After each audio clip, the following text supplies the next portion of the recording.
Good morning. Good morning, sports nuts. 8 a.m. I told you I would be here 8 a.m. So I'm just going to sit here and chill for a moment, drink some coffee, and wait for a few people to join. We hopefully get a few people here. And today we're drinking out of the NASCAR Hall of Fame mug. But hey, Sunday morning, the Greg Troxell Show. It's going to be every single Sunday right here on the Sports Nuts. Also, live streaming on my Twitch at the Greg Troxel. Live streaming on my Twitter at the Greg Troxel. Live streaming on my YouTube show, the Greg Troxel, or gregtroxelshow.com. That's where we're going to be. Mm. So while we wait for people to join, and not going to be our inaugural episode, right? We had a couple weeks ago. We had an episode we talked about WWE, and we kind of did a review. But today I'm gonna talk about a few crazy stuff, man. You don't know what we may go down, but let's talk about an accomplishment I've had here lately. It's kind of crazy. I have transitioned into black coffee, y'all. Black coffee ain't no cream, ain't no sugar, ain't no flavoring. There's no vanilla, there's no caramel, no chocolate, no mocha, no hazelnut. None of that. It's straight up black coffee. Why? Because I had to get away from the creamer. I had to get away from the sugar. I've been eating better for the past year, year and a half, maybe close to 2 years.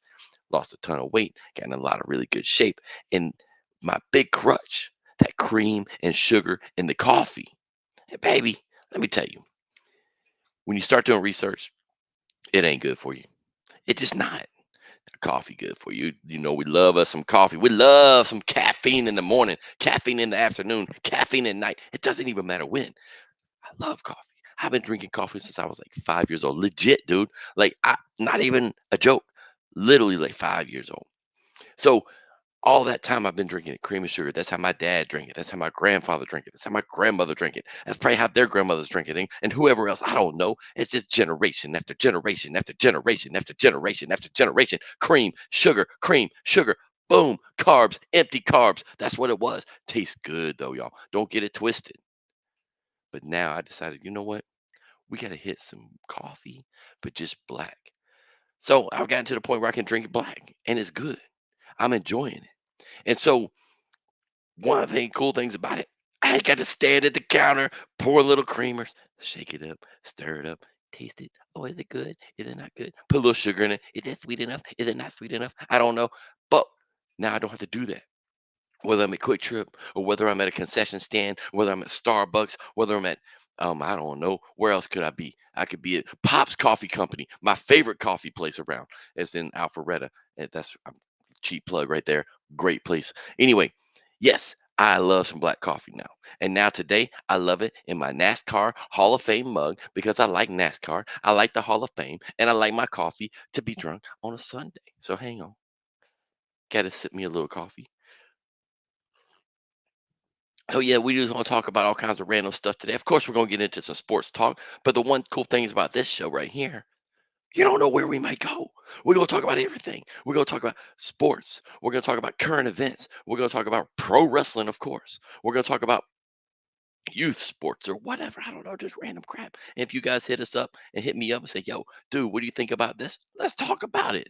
You know, I ain't got no issue. Let's talk about Vegas. Let's talk about Nashville. Let's talk about Stanley Cup. Let's talk about current events. Let's talk about old events. I don't care. It's y'all's show. It's my show. It's a team. Let's have some fun.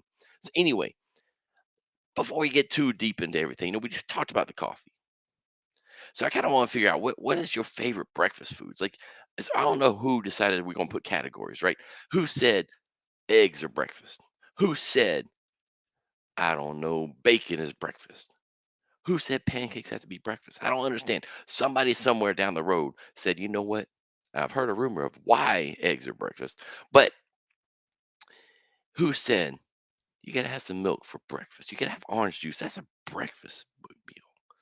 Eggs are breakfast. Who came up with that? But me as a kid, man, my mom, she cooked eggs every day. And you may be like, oh, that's so cool. You had a mom that would cook for you. You had a mom that would get up and make some eggs each and every day. Yeah, that's cool.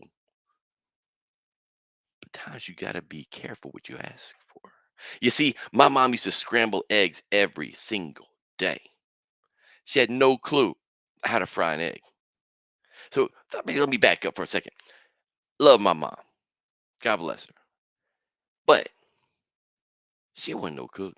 And she'd tell you she wasn't no cook. She wasn't gonna throw down on a Sunday with soul food and some fried catfish and some homemade mac and cheese. Nah, nah, nah, nah, nah, nah.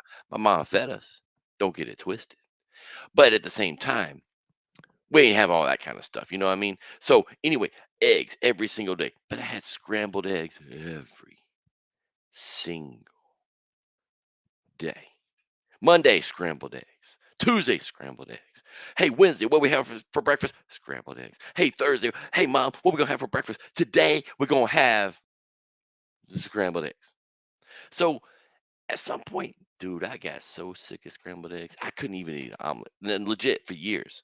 Into adulthood, I could not eat eggs. I could eat fried eggs.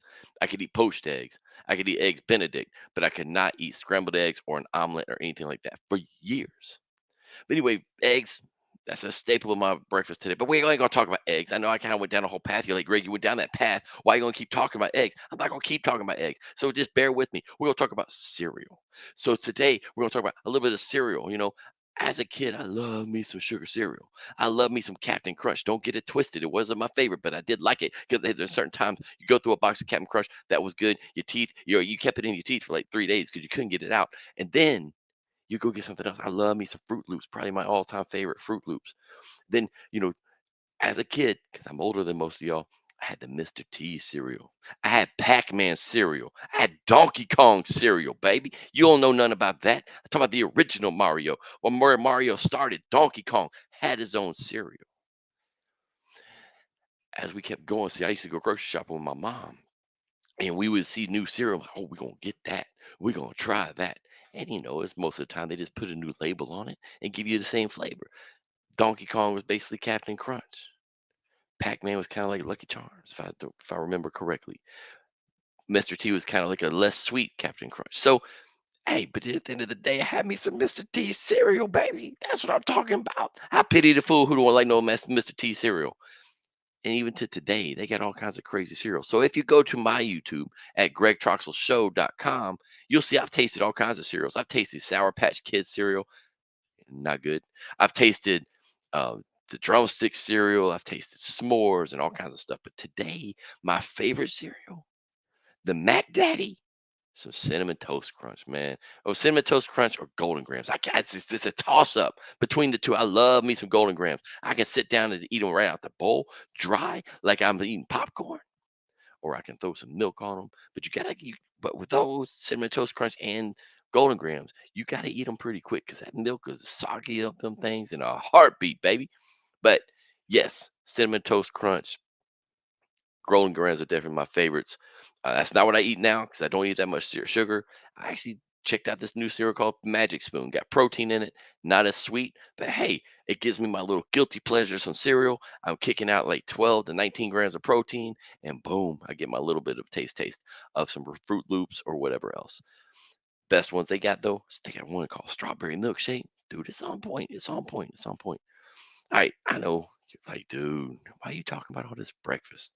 Because we're waiting for people to join because we want to set the stage. It's kind of setting the stage for your day. It's 8 a.m. in the morning, East Coast. You on West Coast? It's crazy early. You ain't watching anyway. So anyway, it's breakfast time. So that's why we're talking about it. We got to here and sip you some coffee and have some fun. So, talking about eating, talking about grubbing, getting some bacon, some eggs, some Magic Spoon cereal. Like I said, that strawberry milkshake's on point, a little bit of healthy. But yo, wait, wait, wait! Before we get too far, can we talk about some cinnamon toast crunch? Because that is one of the Mac Daddies. I'm sorry, I know I went back. I know we rewound, but this is my show. I can do what I want to do. So yes, we went rewound. Cinnamon toast crunch, dude. First off, it's on point. Second off, cinnamon toast crunch churro. If you ain't had that one, bro, let's just pause. That cinnamon toast crunch churro cereal is off the chain, baby. I'm telling you, it is awesome. It's got a nice crunch. It's a little bit thicker than the regular cinnamon toast crunch. It's got that cinnamon flavor, and then it puts me in the mind of a churro. And if you don't like churros, you need to log off. Just log off because everybody should like churros. Churros are awesome. They are beautiful. I don't know who made them. I do know who made them. Jesus sent them down. He made some wine. He made some churros, and he said, "Boom, bam. What's better than this?" And that's why I'm telling you. I'm telling you, churros are sent from Jesus. Just saying. But anyway, that churro cereal on point. Then Cinnamon Toast Crunch came out with a dulce de leche with a little bit of caramel. Man, dude, bro, come on. You guys to try it. And I don't know if you've seen this one. We should do a taste test for this. Did you know Old El Paso? You know, like, well, Old El Paso, yes. Old El Paso, I believe, came out with a taco shell. Cinnamon Toast Crunch taco shell. Let that sink in for a second. A taco shell with the crunchiness and the sweetness of Cinnamon Toast Crunch. And you may be like, dude, I ain't putting no beef in that. I'm not gonna put no ground beef, no chorizo, no uh chicken. No, dude, that's crazy. Put some ice cream in that, dude. Think about it. You're gonna hold, but heat you up a little cinnamon toast crunch, crunchy taco shell. Put you some ice cream in it. Drizzle a little caramel. Dude, come on. Tell me that ain't something right there.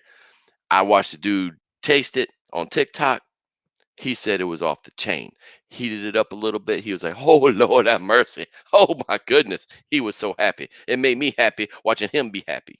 So I'm just saying, we got to try that. I think we should do that. We're right here on the Greg Troxell Show, live on a Sunday. We got to try us some cinnamon toast crunch tacos. All right, talk about eating. We talk about all this type of stuff, kind of making me hungry in my stomach, baby. It's kind of making me hungry. But I did have some protein pancakes already. That's why I got some energy. I had some protein pancakes this morning. So what's been eating up my time? What's been kind of taking up all my time? And if you guys have watched me on the Sports Nuts on Wednesday nights at 8 p.m., I'm there most every week, not every single week, because I'm a busy man. I got stuff happening, baby. And so what's been eating up my time? Volleyball. My daughter plays volleyball. And so we're all over the place for this thing. And so they've made AAUs, which is down going to be in Florida in a couple weeks in Orlando. They made the national championship tournament and the USAV one, which will be in Las Vegas in next month. And what's interesting about volleyball is it's kind of year round. It's not like some of these other sports where it's kind of this one conflict. So you have club season in the spring, but then you get high school season in the fall. So they kind of overlap and just keep going and going and going. There's no real off season, right? And so I'm not gonna dig all the way into the volleyball thing, but it is huge. So at this thing we went to the other day, I found this other podcast and it's called VB Adrenaline. And it'd be for you guys who are kind of into college sports or high school sports. It's interesting to listen to this, whether you like volleyball, college football, basketball, lacrosse, it doesn't matter. It's about the recruiting process. And if you go out there and start listening to this podcast, recently they had the University of Louisville coach on. And it was very interesting conversation because the way the rules work in volleyball is they cannot talk they can't talk to a recruit or a prospective recruit until June 15th after their sophomore season. So as you're going into your junior season, that June 15th is the first time they can connect with you. They can't send you emails. If you go to a camp, they cannot approach you. You can approach the coach, but coach cannot approach you. Very different than from what I understand, football and basketball and such. So that whole process is interesting to learn about because you start to realize, we always see these signing days, and let's call it what it is. We're college football fans, right? And then we have the early signing day in December now. We have the official signing day in February, and you see, ESPN with all this stuff, and you get your 5 stars and your 4 stars, and where did Georgia rank? Usually number one class. Where did Bama rank? Where did Ohio State rank? Where did these different ones rank, right? And that process is wild. You hear about it, but you don't always dig into it because you just know these guys are watching these kids in football. And at football, they're seeing them in high school games. They're going to their games and such. Kind of you move away from football, you start to realize it's more about the club sports and the travel sports than it is the high school. Because think about this. Just use basketball as an example. I as a college coach could go to a basketball game at, say, you know, Bob Bob's high school, and I may see one person. So I'm gonna go see one person. So I travel, I jump on a plane, I go wherever. I'm gonna recruit this kid, and I may not even be recruiting him yet. I got to see him, and I got to pay attention. Is he, how is he? I got to watch his parents in the stands. They do that, so parents keep in mind they pay attention to who the parents are. But I got to look at this. But now with club sports, and there's a tournament. Let's just say basketball tournament, AAUs or something like that.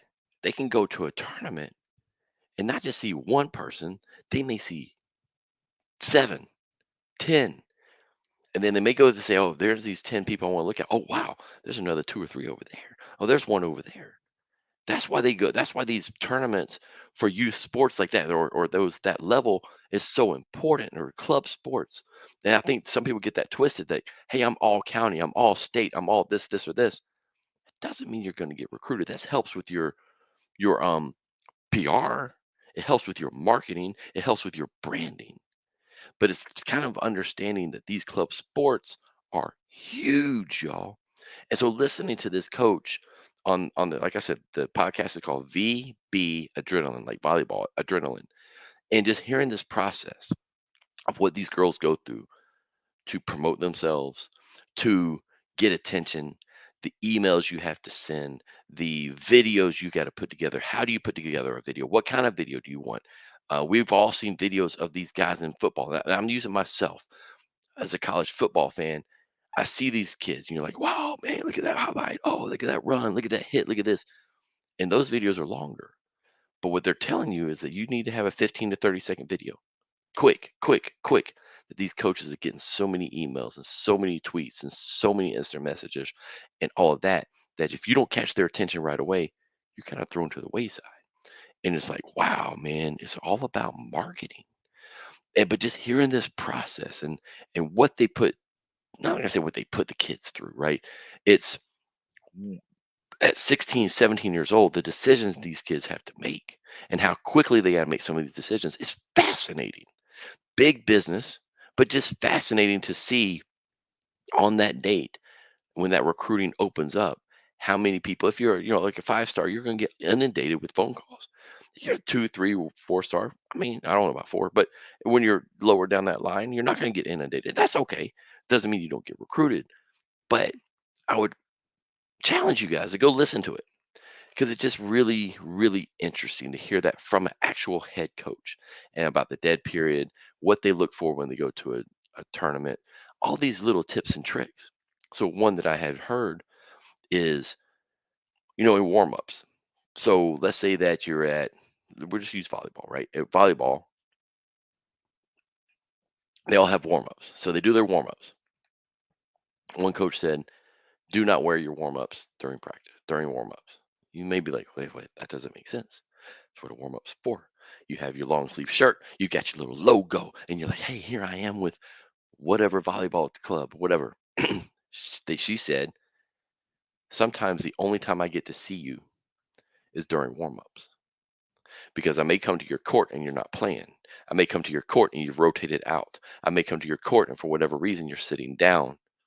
But in warm-ups, I will see everybody. Make sure I can see your number.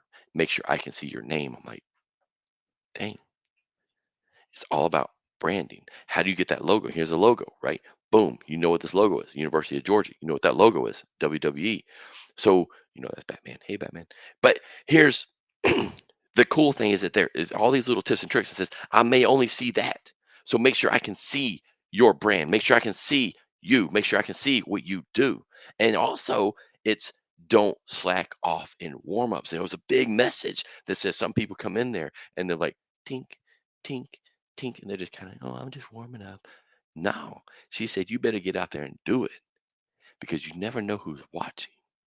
I was like, man, that's fascinating, right? You go to these tournaments and you don't know who's watching. You can look around sometimes and you see, the college coaches, and you see different people, but it's like, wow, interesting tips and tricks, right? It's also about your profile. Pay attention to your Instagram. It's very different than it used to be. You got to pay attention to your Instagram. You got to pay attention to your Snap. You got to pay attention to your Uh, they even say build a YouTube. You need a YouTube of highlights. You need a YouTube of snippets. Boom, boom, boom, boom. Not 15-minute highlights, not a whole game, not all this. You can put it on there. That's fine, but you need to have your highlights. It's a very interesting, right? Because for forever, a lot of people thought if they build it, they will come. I.e., if I build a great athlete, if I build a wonderful running back, if I build a great point guard, if I build a wonderful center in hockey, if I build a great libero or whatever it may be, they'll just show up. The colleges will find you. No, they won't. No, they won't. You got to find them. You got to put your message out there. You've got to have it's kind of like just straight up marketing. If you have the greatest product in the world and nobody knows about it, you're not going to sell it.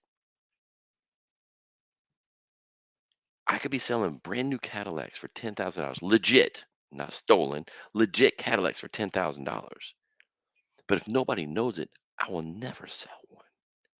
And that's what this whole recruiting process is about. It's about teaching your child. And here's the key. Some people say it's all about sports, Greg. It's just all about sports. Why do we just spend so much money on youth sports? And we're gonna get into that in a second. And that's true. But stop thinking about it from a sporting standpoint and start thinking about it from a life standpoint. Because as your child it may be blessed enough to be in a situation where they get recruited or they have the opportunity to possibly get recruited and they start to market themselves and they start to put themselves out there and they start to build communications through email and they start to put out their videos and such. All you're doing is building skills for life. And here's what I mean. I have skills. I've graduated college. I have skills for your industry. So now I want a job in your industry. How do I communicate to you? I learn how to send you an email. I learn how to build relationships. I learn how to talk to a CEO. I learn how to talk to a director. I learn how to talk to a VP. I learn how to talk to a senior VP. I learn how to talk to investors. I built a company. I learned how to talk to Mark Cuban on Shark Tank. And see, that's going back to the sports thing. If I learn how to build this skill now, if I learn how to talk to a head coach, if I learn how to talk to an assistant coach, if I learn how to send those emails and I learn how to send those tweets and the direct messages, and I do it professionally and I do it correctly and I represent myself the right way, that's a life lesson for later in my career that will help me build my law career, my nursing career, my doctor career, whatever that may be. Because we know it's all about relationships. So we can leverage the sports in these youth sports to build for that next level. You leverage the youth sports to build life lessons and stop thinking so short sighted about just the sports and say, whoa, sports are such a foundation for the rest of life. So if you go back and listen to those podcasts, it's fascinating about the recruiting process, but it's just life lessons, y'all. It's something we can employ as adults. How do we market ourselves? What does our LinkedIn profile look like? What does our Instagram look like? What does our Facebook look like? What does all of our stuff look like? And it's just about marketing yourself. So, but it is fascinating. And kind of talking about youth sports, it's a multi-billion-dollar industry, especially in these states. I have friends in other countries and they don't have anything like what we do as far as youth sports, y'all. They don't start their kids off trying to play t-ball at 3 years old, and we all know that they ain't got no business playing t-ball. And we're all out there going, "Oh, come on, come on!" We get frustrated because they're running to the wrong bases, and they're running here, and they're dancing and stuff. And it's like, look, they're kids. It's all good, but it's like they don't invest like we do, and sometimes we put a lot of pressure on these kids, right? I mean, we have travel sports. We travel all over the place. Hey, I'm guilty. We've traveled all kinds of places. My son used to play ice hockey in Atlanta. So when you play ice hockey in Atlanta and you get to a higher level team or a good team, you got to travel. Not sure if you're aware, but Atlanta is not the biggest hotbed in the world for hockey, especially youth hockey. So now you got to travel. And some of the places we went to Buffalo, we went to Boston, we went to St. Louis, we went to Chicago, Detroit, Quebec, Nashville, who does have a very good program, by the way. We go all over the place, and boarding planes to do this, and it's all these life lessons you learn. But it's like you're investing all this kind of money, and it's fun.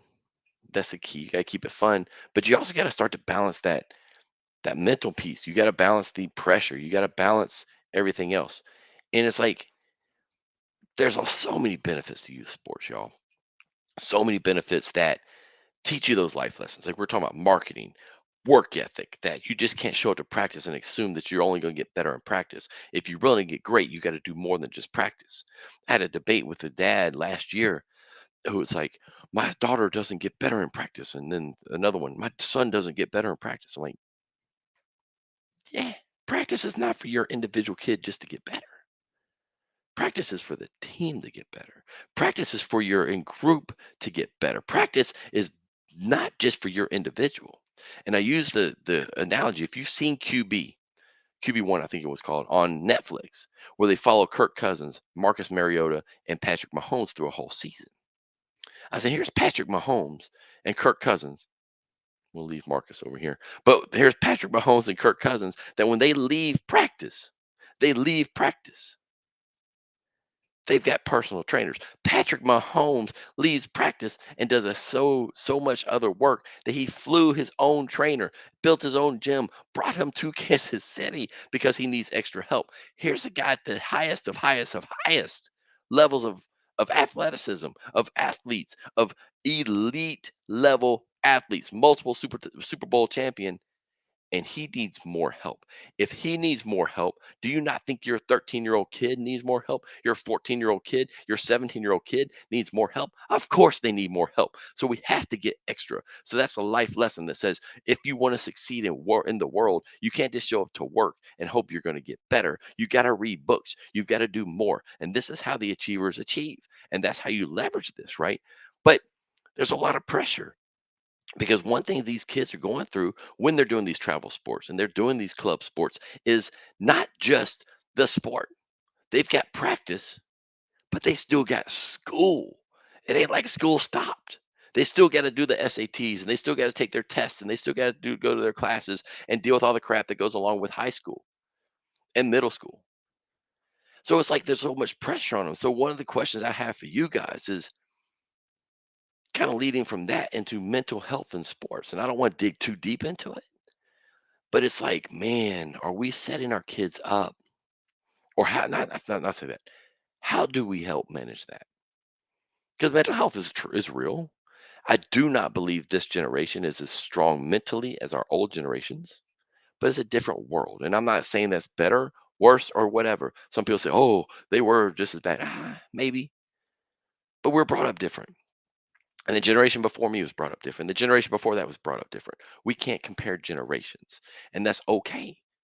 So it's just different. So today the pressures are different, but it's like, how do we manage that? And I don't have that solution. I think it's a deeper conversation for all of us, right? That we can kind of dig in and say, what do we do? How do we manage mental health in sports? And it starts with the kids, right? Um, but how do we do it? I don't know. I don't know. I do not to go down this whole path, but prayer. That's a big thing. But there's so many other aspects to that, right? Not just that. But it's like, how do you help manage that? And I think that's where parents come in.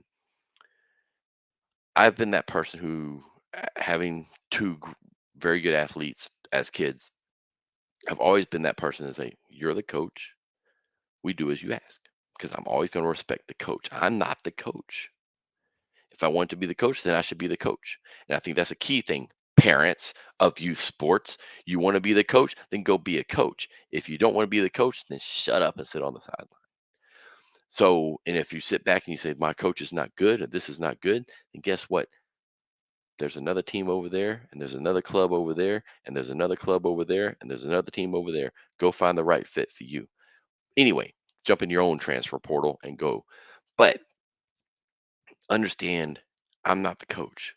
But the key is I need to support the coach, but the coach needs to support me, and I need to communicate to that coach and say, "Hey, my daughter, my son, whatever is struggling. We got to work together to balance this load. We got to work together to get this done. What do you need from us, coach? And coach, how can we support you? But I also need your support on the back end. And I think that's the key. We have to partner properly.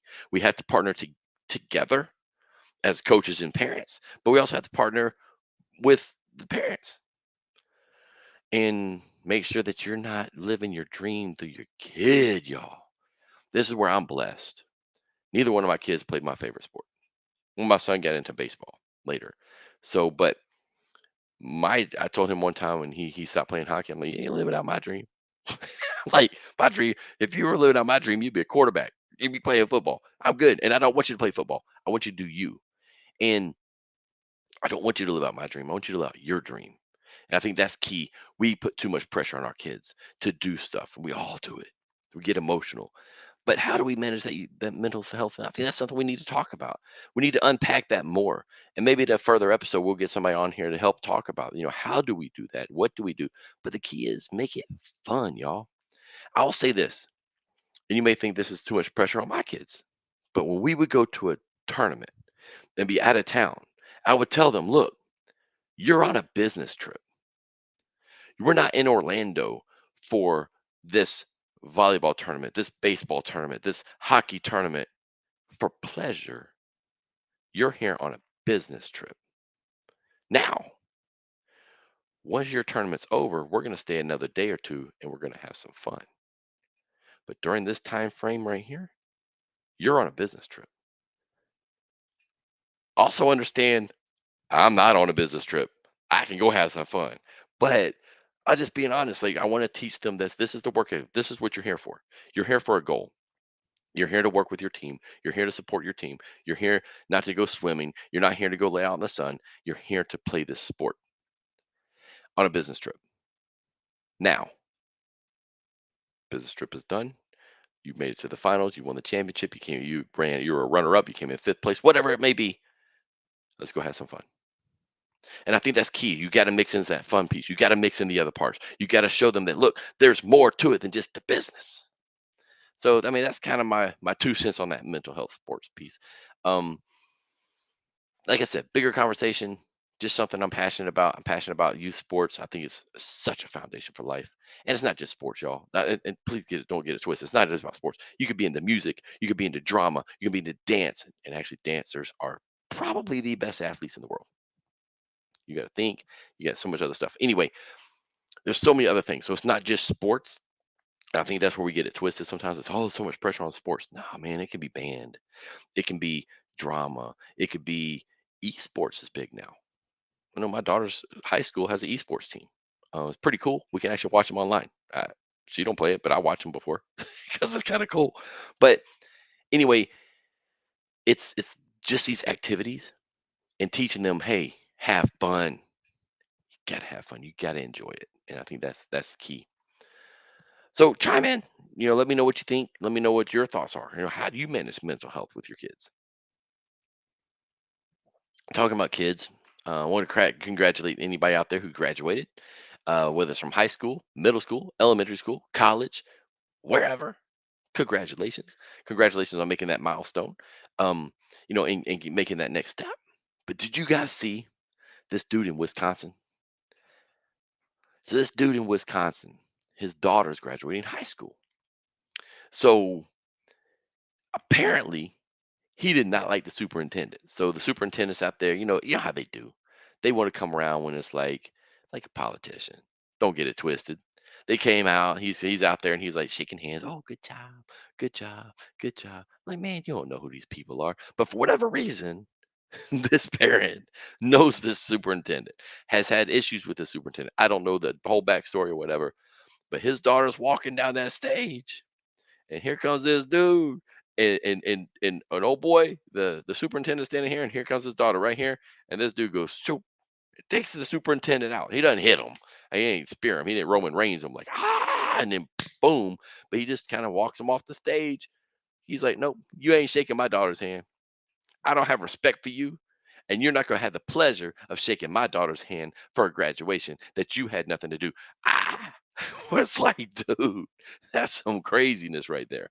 But I guess he had calculated it. Apparently, he got arrested. I don't know what all happened, but it's just crazy. If you go watch the video, you'll hear the superintendent go, "Man, get your hands off me! Man, get your hands off me!" or something to that effect. And I was just like, What is happening?" Because he didn't, like I said, he didn't spear him off the stage. He didn't come on there clothesline him. He didn't do, the little Russian sickle like Nikita Koloff used to do, or nothing like that, or like JBL him. He just took the dude off the stage. I was like, "What the world?" So, man, can you imagine? Can you imagine being at graduation and you see this parent come up there and be like, "Nah, you ain't shaking my kid's hand, dude. No, I got no respect for you. You gonna be over here. Don't touch my kid." Dude, that's crazy. Crazy. But yeah, it's in Wisconsin. I don't know. I don't know all the backstory. I tried to read a little bit about it before he jumped on here, and it just said that he had issues with the he and his daughter had issues with the superintendent. But it also tells me something. There's two sides to every story. What kind of issues did you have in high school that you had to get in touch with the superintendent? Not just the principal, not just the vice principal, the superintendent. There's deeper issues there, y'all. There's something else going on there for sure. For sure, for sure, for sure. Man, I got a couple more things to talk about, and then we'll jump off of here. But crazy thing. All right, I'm not a big soccer fan. I don't even really keep up with it. My kid's an Arsenal fan, so I've kind of started keeping up a little bit more of it because you start to you want to be interested in what your kids are interested in, and all that. So I watch a few games with them, and it's not that I don't. It's not an exciting sport. It can be. So, but I've just never been a big soccer fan. But I've never understood, how is it the women are more successful in the States than the men on a national level, right? And I still don't understand it. But maybe because we have more women's sports. I don't know. I don't know. Not getting into all that right now, because soccer has become so big in the States, right? Obviously, it's not like it is in Europe and everywhere else. I get that. But how do we always suck? Like yesterday, we played Colombia. Our men's team, national men's team, played Colombia and got our butts handed to us. It's like, "Hey, here, but take it." 5-1? You freaking kidding me? 5-1 against Colombia? And look, y'all don't know this. Well, we're about to know it because I'm about to share it. So I'm about to tell you. But I actually have, in my other job, I have people I work with in Colombia. So I'm sure I'm going to hear about this on Monday, that they're going to be like, "Oh, we whooped you." I'm gonna be like, "Yeah, you did. Yeah, you did. You whooped us. You whooped us. I mean, whooped us 5-1. Come on." Like, that's embarrassing. Just embarrassing. Ridiculous, y'all. We got to figure something out in that soccer side. Like, how are we so successful in so many other sports, but we can't be successful in there? I don't get it. I don't. And again, I don't know soccer that well, so I'm not going to act like I'm an expert by any stretch of the imagination. I just see the results and I'm like, dude, come on. We get our butts handed to us every single time. I just don't get it. Jumping to another thing, Stanley Cup is going. Used to be a much bigger hockey fan than I am now. Used to keep up with it a lot more. My son used to play all that kind of stuff. But I think it's cool that the Oilers are in the Stanley Cup. It's been so long for them, but they did lose last night. They lost game one, 3-0 to the Panthers. Apparently, there's like about 32 shots. The Panthers goalie went off. Like, he was just off. Like, I saw a couple highlights and stuff. Get a chance. He had some nice saves, but 32 shots. And yeah, Panthers end up taking game one, 3-0. So let's see. I used to be a Panthers fan. There was a time when they first came out. So rewind. I was like, who's gonna be my team? This is before the Thrashers, when the Atlanta had the Thrashers. So I was Panthers and Sharks. That was my two main teams. And I like I said, I've really fallen out of touch with hockey. I think the Stanley Cup is so much fun to watch. The intensity of the crowd. It's kind of like a soccer crowd because it's so much low scoring, and every single point means so much. It's just, you get that one, it's like, whoa. And especially you get to these finals of a Stanley Cup. I don't know that there's a whole lot of things that are much more intense. These low scoring type games, like you take the NBA, it's, shot, shot, shot, shot, a lot of scoring. NFL can be that way a little bit at times, but you kind of go into like a soccer or a hockey or even a baseball. And though each point means so much and it can happen at the blink of an eye. And so I think that's what's so fun about watching the NHL playoffs. Even if you're not somebody who's a big fan, you can kind of get into it because you can see that intensity, especially you get to like a game seven.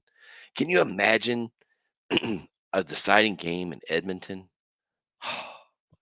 I will watch it. I will watch that 100% because I kind of pulling for that. I would love to see Edmonton win this whole thing just because they're so crazed up there. They just love it so much. So hopefully they can rebound. Let's see if they can. Well, no, I don't know. I don't know that much about them. I'm not gonna lie, but I would just love to see it. So, well, last subject before we get going this week, an end of an era. Whew, I think it was about 43 years. Pat Sajak said goodbye to the Wheel of Fortune. So what's I mean, who hasn't? Everybody knows who Pat Sajak is. You think about celebrities. So, we talk about superstars. We talk about most recognizable superstars of all time, right? Stars.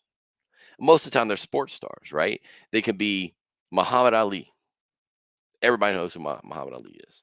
If you put a picture of Muhammad Ali in front of casual people, they know who he is. You put a picture of, and I'll say this all day long, you put a picture of Hulk Hogan in front of most people in the world, they know who he is. You put a picture of Michael Jordan, they know who he is. There's only a select few that I feel like people just know. As far as stars, people know who Michael Jackson is. You put a picture of Taylor Swift, they know who it is. Beyonce, they know who it is. Um, it's worldwide, and they're just at a different level. I would argue Pat Sajak ain't far from that. And I don't think we always give that type of credit to somebody who does like a game show like that because you think about Bob Barker was the same way with the Price is Right. People knew who Bob Barker was. People know who Pat Sajak is because he's been a part of our lives, whether it was a childhood or you grew up with them or your parents watched them or somebody, people know who Pat and Vanna are. And I remember, watching it as a kid, but even sitting at home watching it with my mom each night. We'd be trying to solve puzzles and everything. And back in the day, before they gave you RSTLNE on the fast one, because they're like, hey, everybody's going to choose these. They're the most common. So, all right, we're going to give you these. Now pick three more letters. How they've evolved that show and going from just, just little quick phrases and everything to, then and nows and all this type of stuff. But Pat, it's a part of people's lives. Pat had a great sense of humor, a dry sense of humor, a a it seemed like he was always genuine, kept it clean. Even when he didn't keep it clean, he kept it clean. Like he would just look at you and give you that little side eye, like, wait, what? Or like when he wanted to call somebody out like you're stupid, because we saw plenty of stupid contestants on there. They'd kind of look at him like, really? This is what you guessed? But how wild is it that Pat Sajak is stepping away? And I mean, we get it, right? The dude's been doing it for like 43 years. How crazy is that? He's 77. How crazy is that? Like, you're not supposed to age, Pat. It's like Bob Barker. You're not supposed to age. They do, but or they're not supposed to. They're icons, legit icons in our pop culture. Vanna White, legit icon in our culture. And to see Pat Sajak stepping away, man, can you imagine that type of career? Like, can you imagine enjoying something you do for 43 years, making good money? Let's don't get it twisted. He ain't gonna be hurting anytime soon. And getting to come across the people he came across and being that level of star. I think that's the more interesting part about this is Pat Sajak is a highly, highly recognizable figure. I'd be curious to see how many people would know who he is. They show prime Pat. Pat, of course, now is a little bit older, so he looks a little bit different. It's all good. But you take that prime Pat and Vanna and say, who is this? And they'll be like, everybody may not know the name, but they'll say that's Wheel of Fortune, or that's Pat and Vanna, or that's Pat, or and he's a level of stardom that others don't reach, that people just strive for. So, Pat, congratulations in your retirement. Thanks for being a part of my memories. My memories of sitting back, chilling out with my parents, watching Pat Sajak, Vanna White, taking guesses, trying to outdo my mom. It's just cool, right? It's cool to sit back and think about what he actually meant to us. And even though it's something you don't think about until they retire, then you have those reflections. You're like, man. And then think about how the world has changed.